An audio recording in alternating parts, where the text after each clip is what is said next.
Backstage with Mothership on Solid Rock Radio begins now. Hear the best in new music, artist interviews, stories from the road, and more. You are now backstage, and here's your host, Mothership. Hey everybody, John Lawry is a Christian rock musician, a composer, a producer, a songwriter, and is most known as the keyboardist of Petra. The band has been celebrating their 50th anniversary tour since last year with no end in sight. We'll hear all about that as well as John's amazing testimony that I just had to share with you. You know, we were down at Murray Hill Theater and you started telling me about your story. And I'm like, how come I didn't know this before? People need to know your story. We're going to start there and then work our way into Petra. Oh, well, I can't remember some of it, but I was discovered on the streets of Japan at about 4 years old. Abandoned on the streets, surviving. I was taken to the World Mission for Children, which is a Christian organization. For 2 years, I was there. And while I was there, some sailors would come for Christmas and bring presents, and they saw that I was Amerasian, that I was very white, which is dangerous during that time because there was a lot of resentment after the war, and they were actually murdering Amerasian children. Wow. So these guys got a hold of some people in Michigan, which became my mother and father, and they said, yeah, we'll adopt him. And my dad didn't have enough of the money. And what I found out, this is something I've found out since I talked to you. Two brothers that worked with my dad, the Walker brothers, said, we'll help. And they paid for my flight from Japan to Flint, Michigan. How about that? And the reason I know that is we got connected a few months ago and I talked to them. And we talked about my dad, that whole thing. And they're twin brothers. And they're both alive. And they're getting in their years, but they've actually lived in Flint for a while where I grew up. And then they start following me from college on through Petra. How about that? And I didn't know it. You know, God works in some amazing ways. And I'm so grateful. So I got to talk to Don Walker and his wife, and it was such a blessing. And so periodically I'm communicating with them now. That is so neat that you finally got a chance to hear more of your own story. Yeah, and thank them for their part in it. Yeah. You know, it was amazing. They live in Springfield, Missouri, so that's awesome.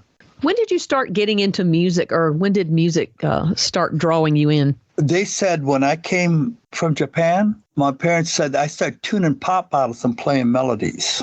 And I was 6 years old. And so they said, So they got me music lessons a couple of years after that. So I grew up playing music and, you know, played various instruments, and it became my escape. And it was just something I felt driven to do. I just enjoyed it. I'm so grateful to my parents because they weren't very financially rich or anything. They were actually poor. And my dad would go and collect the pop bottles on the side of the road to pay for my music lessons. Oh. Yeah, which is amazing. And my parents also, they adopted a brother before me. And that's why they wanted to adopt me, is because my brother wanted a brother. And we were 6 months apart and we were just best of friends. Unfortunately, he passed away last year. And I did, when we played in Florida, I was so close. I said, okay, I'm going to get a delayed flight. And I went and spent time with him for 2 days. Mm-hmm. And I'm so glad now because I remember you saying you were going to do that. Talking about God things. Yeah, I just so thankful for the Lord that my brother and I could spend that time together, not knowing. He was feeling better. And he'd been struggling with heart issues for a few years. And he thought it's getting better after that. And he was going to have talking about getting in therapy. And then all of a sudden, I got the phone call that he had passed away. But I was blessed to have him as a brother because we were so close. And because of that, my parents also adopted a little Japanese girl. So all of us kids in our family were adopted growing up. It sounds like you had a very loving family. They were very loving and very Christian. I never saw them argue. My dad would read the word in the mornings. Just simple, God-fearing people, you know. We lived on a farm. So we worked hard, but I was so grateful to be in the U.S. and to grow up with the opportunities that are here. Were there issues here in the U.S. about you being Amerasian? Absolutely. Growing up in school, I was teased. I was harassed. That's why I dug into music more. That's why my parents encouraged me into music, because it was my escape. And it's funny though, but when I got into high school, all of a sudden it totally changed. I don't know what it is. We switched to a different school, a mission called Millington. And all of a sudden, when I entered that place in the ninth grade, I became very popular. So I don't know. It's like, I think it was God's hand on it, but I think it's a situation that things were changing, and maybe just going into a different location made a big difference for me as far as being accepted. How many instruments did you learn to play? Well, I'm not going to say I'm really good at all of them, but I started out on accordion, then I played trumpet in school, then I studied percussion, then I played baritone and euphonium, which are bigger brass instruments, studied classical guitar, and then we started a band, and I was playing the guitar in the band, and we could never find a keyboard player. And I had grown up playing keyboards, so I switched to keyboards and never turned back. It was just like, at least I knew that as a keyboard player, I had a job because everybody was playing guitars, but there wasn't that many keyboard players. That's right. So. That brings back some memories of those organs up on the stage back in the day.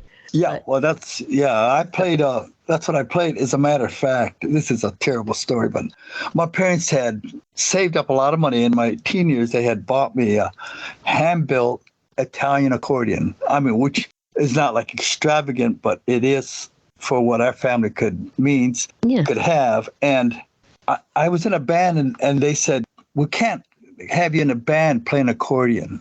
So I went and I traded that expensive accordion in on one of those like Continental organs.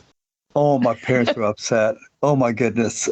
But it was a great move because that's what got me into playing more and getting more involved in bands and music. But at the same time, it was not a shame on me. When did you start modifying and building your own keyboards? Well, in my early teens, I started getting into electronics. So my mother bought me this crystal radio kit and headset and that kind of thing. And I started building those, and I got really interested in it. And then I started playing in a band with this guitar player, and he was into electronics too. So we started growing and learning. So we started building amps and fixing stuff. And so it became a part of my life. As a matter of fact, growing up, having electronics is one of the tools that ended up like a synergy because electronics merged with music while I was growing up. That was kind of that era when things kind of changed over. Now, you served in the military. When did that come into play? Oh, I got actually drafted in this when I was 19 years old. Back then, they had to draft. And so I went in the military, and they run you through battery tests at the beginning of the military. And they said, oh, we're going to put you in electronics. So surprise, right? Because I already knew I was the tests and stuff. I knew the answers. Ohm's law, and there's power dissipation, all the electronic formula things. And so anyway, that's how I ended up in the military. And it was a real blessing in my life because through the military program, I financed one of my homes. And when I went to college in electronics, the military helped pay for my school expenses after I was out. And also when I graduated, they sent me a check to buy some test equipment. That was a real blessing that I didn't see on the way in of being in the military. Which branch did you serve? I was a ground pounder. In other words, the Army. My dad was Army. I'm definitely one of those, I guess you call me a patriot, because I was blessed to be adopted into this country and to grow up in this country and see the freedom and the blessings I've had in my life. So I am so grateful. And being in Petra and other bands, I've traveled all over the world. And when I land in the U.S., it's just amazing, this country that we live in. Of course, there's no place like home. Right. What was your first band? My first band, I started a band after seeing the Beatles on the Ed Sullivan Show. Of course. That's like most people. And I wanted to be in a band. I actually got a guitar. My parents helped me get a good guitar. And I started practicing. And we had a band, and we named the band Sounds of Thunder. And that's how I got into bands. And so at 14, and it was my outlet.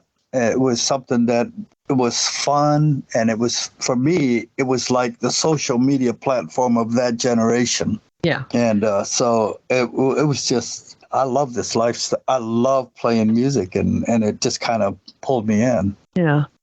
Tell me about your faith story. Well, I grew up in a Christian home, so I went to the altar at a very young age. But I think in the process of growing up, you get complacent. You start chasing the things of the world, and you want to be popular, and you want, So I messed up. I definitely fell away from what my parents wanted me to be. I was drinking some and taking some drugs. And I got to be about 21, and I'm going like, I'm not happy. Mm-hmm. I'm chasing all these things, but I'm not happy. And a friend of mine came, he was a musician too, but he was a Christian.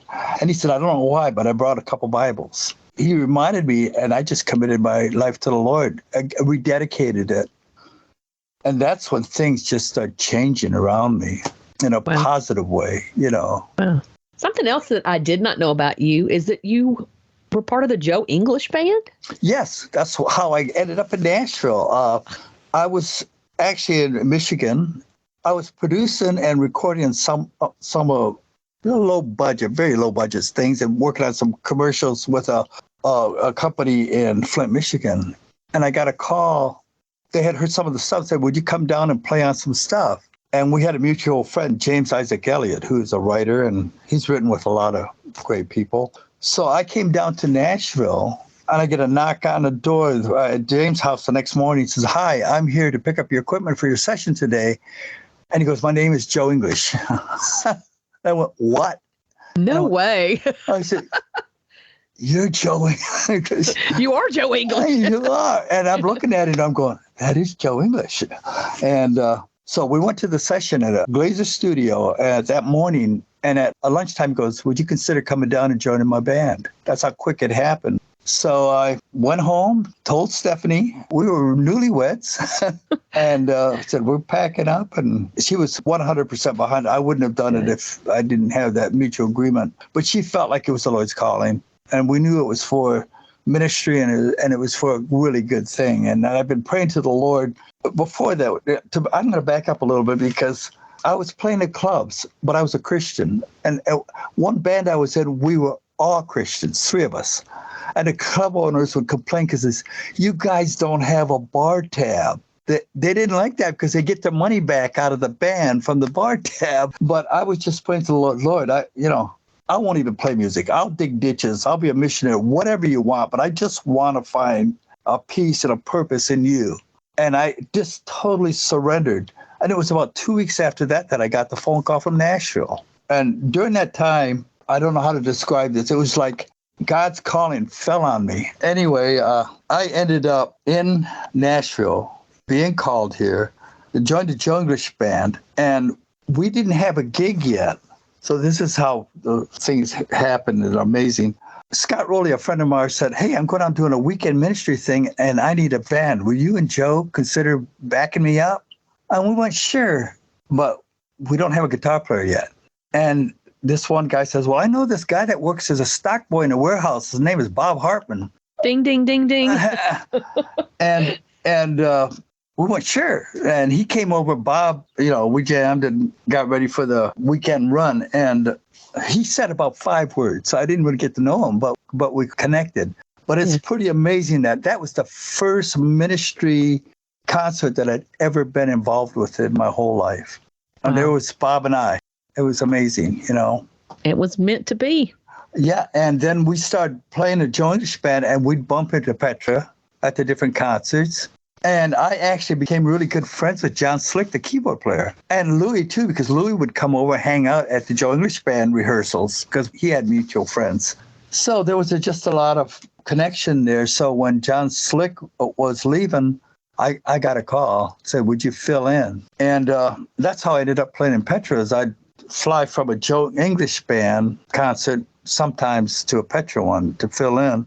Then I called for Russ Taft. So I was playing in Russ's band, Petra, and Joe English band. And then Petra offered me a full-time job. I was under contract with Joe. So I had to talk to Joe. I said, Joe, I have an opportunity to be in Petra and looking very attractive to go with them with the success. And he goes, John, says, I totally get it. And with my blessings. And the amazing part was Joe English Band became the warm-up band for us on the next year tour. I could hang out on the tour with my buddies, It's a just amazing world. And for the young folks who don't know who Joe English is? He was a drummer for Paul McCartney and Wings. Incredible drummer and singer, by the way. He was very gifted and talented. Yes, he was. Okay, so you joined Petra around Beat the System time, right? Yeah, exactly. They recorded a lot of it before I came into the band. And then they asked me to play on the record. And then, my first song that I played on with Petra is Beat the System. That was my audition to see if I could play on the record. Okay. And I worked really hard on that one. It was a lot of fun. And I ended up working on Clean and what was that? Adonai, because those weren't done yet. And then a bit on It Is Finished, and we did vocals on It Is Finished. Mark Kelly and I did some backing vocals on that along with Greg. And that was great because that was right here in Franklin. So I was just a couple miles down from my house where I was living. So it made it easy too. So you were with them for about 10 years. Yes. And y'all had like Grammy Awards and all kinds of success. What were those 10 years like? Was it just like a whirlwind or what? It was, I look back, it was a blur. It was going so fast and furious. People don't realize that. It's hard to even think because you're going from one thing to the other, and you don't realize how fast everything is escalating. And the biggest problem for me is that by that time I had 2 sons and was so busy on the road that it was tough. But at the same time, we knew that the Lord had called us to it. But I came back from a really big tour, and my youngest son didn't know who I was at the airport. It broke my heart. Oh, my goodness. That was like, and I'm sure he was very young, of course. But at the same time, I said, I want to raise my boys. I'm going to take a break. And that's what I took a break and started doing my own recording studio and working, and which I had done from that point on. But I guested with Petra once in a while. Yeah. So that was like in 94, I think. Right. Because 84 to 94. Okay. Tell me about some of the things that you've done. I know you do engineering, producing, mixing albums. You had a studio. Can you give me a little overview of that? After Petra, I started to actually become a studio owner. And I had 3 studios and was working that. And it just got to be so much administration. I went, gee, that isn't what I signed up for. I'm not a good businessman. I just want to play. Right. So I started restructuring myself and going back to be more of a studio at my house and producing, because that's what I love doing and creating. And I just feel blessed that I've been able to pay the bills and take care of my family with music, because it's a tough call sometimes to do that. But the Lord's been faithful and we've been blessed. Would you like to share a few things you've done at your studio? One thing is I recorded one of Carmen's records. Oh, really? At my studio. And it was great because we were reminiscing back. This was 2001. He was great to work with. I had a lot of fun working with him. Rex Carroll, I've worked with him here at the studio. We recorded the King James album. That was 2011, I think. Other people that have been in the studios, just a list of who's and who's, even when I wasn't engineering, when other people were coming in. Mm-hmm. But I worked on Sonic Flood. I produced Sonic Flood. Nice. Classic Petra and CPR. Okay. So the TBN concert DVD, and we did the Classic Petra with Greg Volz, but with Bob Hartman and I and Mark Kelly. That was a lot of fun to go out on the tour too. What did you do for the Backstreet Boys? Yes, the singer had come in incognito, and I was one of the few people back then that had Pro Tools. So they had me tracking vocals at my studio. It was called the Border Recording Studio. You caught me off guard on that one. Dr. Charles Stanley, Shonda Pierce. That's a funny story with Shonda Pierce is when I was working on her album, she had a live microphone and it dropped out in about 200 different places on her videotaping, which is a no-go when you're trying to do a comedy album. And so we had to fill in the words. So I had Stephanie try to copy her accent. Oh, no. And then she'd talk along with the dialogue, go on a parallel track and record it. And then I would pitch it higher or lower and get her to say it right. Then I would cut it and paste the half a word or the word into her line and to match the EQ. I feel called out right now. That's about how I do my show. But it was hilarious because nobody could tell when we were done. And then Shonda sang a couple songs on it, and I tuned her vocals because that was when tuning just started happening. Yeah. And she thought she would really be funny. So I think the album has got on the back of it vocal tuning by John Lawry, which is hilarious. Great story. Switching gears here because I really want to hear this story. Last time we talked, you told me about how you beat cancer. I'd say the Lord beat cancer. That's what it is. Well, that's true. March 19th, 5 years ago, is when I was at Johns Hopkins. And my wife was standing next to me, and the doctor said, we're going to take good care of you. 5.5 years ago, I was diagnosed with pancreatic cancer. And my primary care doctor said, you may have 6 months to live. Once you find it, it's usually too late. Right. But we came home. I didn't want to tell Stephanie until she came home from work. And then I told my son, and we cried and hugged. And then I waited and told Stephanie. It was serious. It was very serious. But we were praying, and we just felt the Lord's presence and the peace. I just can't describe how much peace in the middle of all that shock and stuff that it's just like the Lord saying, it's going to be okay. And we just knew that we knew. At the same time, I printed the scripture, Psalm 91, put it in my shoes, and I was going to stand on the word of God. Literally. Yeah, literally, and emotionally and psychologically and spiritually. And so was Stephanie. And we went to all the stuff here, and we're going to have the surgery at Vanderbilt. And I just didn't have a peace about it. There was something, great doctor, great everything, but it's like that spirit inside you, that unrest. Yeah. And so I shared that with Stephanie, and I said, well, I'm going to try to get a hold of Johns Hopkins because they're the best at pancreatic treatment, surgery and stuff. I did an email, just random email to the head of the pancreatic division, explain my situation. And I got an email back in less than 30 minutes. And they said, come on up, we want to see. And we went up there and went through all the tests. And I went, now I have a peace. The Lord, I believe, put me there. Mm-hmm. And so I went through the surgery. And the doctor came out, said to Stephanie, the surgery went perfect. Then they said they were going to analyze it and stuff. And then they came back and said, the cancer never left that tumor. We've scanned you from head all the way down. You're cured, no chemo. Amen. The guy was smiling, of course. The doctor was smiling. Stephanie and I were. Were you smiling? We were in tears and smiling at the same time. And there you go. God. There's a 2% chance of that. Wow. I attribute that God worked his miracle. It was him. And that's why every day I wake up, I thank the Lord. No matter how bad the day is, it doesn't matter because every day is a gift. So I'm grateful for that. And I try to encourage others, but it's kind of like we don't know why. Sometimes God says yes, sometimes no, and sometimes it's later.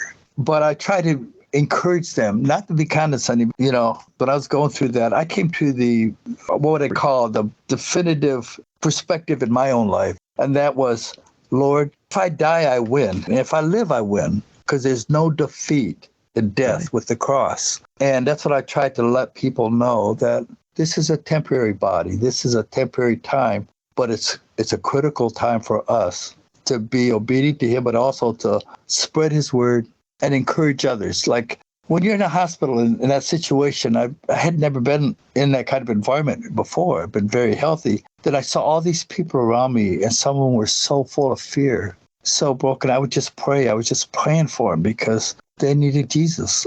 They needed to have that foundation before they received the negative report. Thank you for sharing that. Let's transition and talk a little bit about the upcoming Petra tour. So you guys have done 2 legs already of a 50th anniversary tour, and you're getting ready to do another leg. How did all that happen? I think because we've been just doing a show here and there. John and I play in a band together, Jay Sekulow band, so we see each other a lot. Yeah. And then Greg Volz and I are in CPR with Louie, and we see each other a lot. Mm-hmm. And I think because a combination of things, and Bob was in Classic Petra when we toured with that one. So I got the call, I think, from John or Bob, maybe. It said, hey, we're thinking about throwing this together. What do you think? Can we make this work? And I went, I'm on board. And that's how that happened. So you've had the first two legs. Tell us about the upcoming tour. Right. And we're going to be going to Jacksonville, Florida is where we start. Yes, third leg starts on May 12th in Jacksonville, Florida. And then we're going, I think we're back with you in Germany later on in the year. Yeah, we got you booked again for Loud and Proud for October 13th and 14th. Last year, Germany just was ready for you guys. That was so fun. Those people were so appreciative. It was, and all the bands, it was just a sweet spirit there. It was. And actually, with the Disciples, some of the bands, we actually got closer to them in the process of being there. I think it really helped relationships and went, hey, these guys are for real, and they really love the Lord, and what a great ministry. And it was exciting to see them. And I think they're just a talented band, just a bunch of great guys, so talented. They really are. I just loved watching Kevin Young fangirl over you guys. Well, I'll tell you what, it was just such an honor to do those concerts with them, and then ended up in Florida doing the concerts together. It was such a blessing. I got to see that one too, which was amazing. I know you did. Which was amazing. And you catered it and blessed us with the food, which was awesome. Yeah, and that's where we started talking. So hence here we are. What is that like to see all of those bands, especially in Germany? Everybody was trying to get a peek of you guys side stage or from the back or somewhere. Standing ovation when John went into catering. What was it like to realize what a legacy you've already left? It's humbling, to be honest. It's humbling. And at the same time, I look back at my life and I can say I have no regret. And I think some people, when you get to be 72, 73 and you look back, some people hate what they see. The legacy they've left is not a good one or one that they didn't really want. And the Lord called us, and we were just humbled and honored to be accepted by the Christian community for so long and have these young bands kind of say, you inspired us. We get that a lot. And it's great. It's just so encouraging. You know, it's not a pride, just a gratefulness to the Lord that what we did has some significance in this life. You know, a lot of people don't get to see that in their life. No. I think y'all are in a very unique situation coming back this 50 years that you're even, number one, that you're even able physically to do this, but to be able to come back and it's sort of like a time capsule. Yeah. And you can see that you're leaving this in good hands. You know what I'm saying? That's right. I wrote a song on my solo album called Changing of the Guards, and that's exactly what it is. We are the protectors of God's word and truth. And to be able to pass the baton to the next person or next band is such an honor to see bands like Disciple and others that are really serious about God that are moving forward. Is there anything you would have changed in your life? Oh my goodness. It's like, I wish I would have been more serious. I wish I would have been freer instead of reserved when I was younger to really just focus, you know, because as you get older, you see the time that you've wasted. I know that the Lord says, you know, we have seasons of rest and to be with family, but it's kind of like there's so much to do, so many lives to touch. And praise God that there's people that are in the wings that are coming forward, that are growing up, that'll take that baton and move it forward. But yes, that's the main thing is, with me, I said, man, I wish I could be more organized.